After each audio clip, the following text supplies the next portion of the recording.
YSR Congress party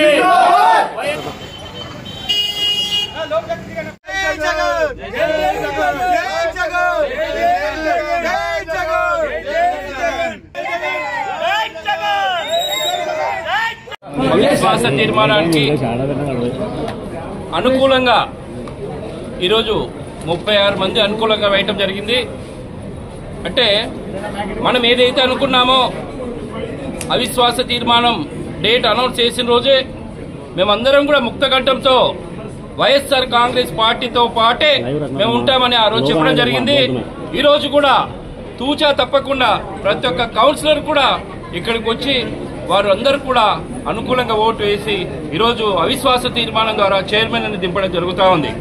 ముఖ్యంగా ఈ రోజున మనం చూస్తూ ఉంటే చైర్పర్సన్ గారు వారు మనకు అనుకూలంగా కౌన్సిలర్లకు అనుకూలంగా వారు ఏ తీర్మానం చేయట్లేదన్న ఉద్దేశంతో, అంతేకాకుండా వారు ఏదైతే చెప్పారో అవన్నీ కూడా అబద్ధమని సందర్భంగా మనం ప్రూవ్ చేయడం జరిగింది.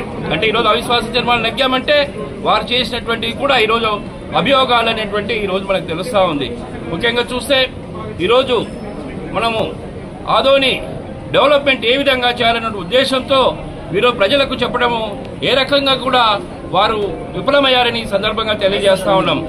రేపు రాబోయే రోజుల్లో కూడా మెయిన్ చైర్పర్సన్ గారిని వారు ఎన్నుకొని ఆదోని అభివృద్ధికి మేమందరం కూడా ఇప్పుడు ఉన్నటువంటి కౌన్సిల్ అందరూ కూడా కంకణం కట్టి ఆదోని అభివృద్ధికి పాటుపడతామని సందర్భంగా మీకు తెలియజేస్తా ఉన్నాం. సార్, ఈ వైసీపీ నుండి బీజేపీలో పోయి ఈ రోజు గైర్హాజరాని మీద ఏమైనా చర్యలు తీసుకునే అవకాశం ఉంది సార్ పార్టీ తరఫున? ఇప్పుడు వైసీపీ నుంచి బీజేపీలోకి వెళ్ళినటువంటి వారికి కూడా మేము విప్ జారీ చేయడం జరిగింది.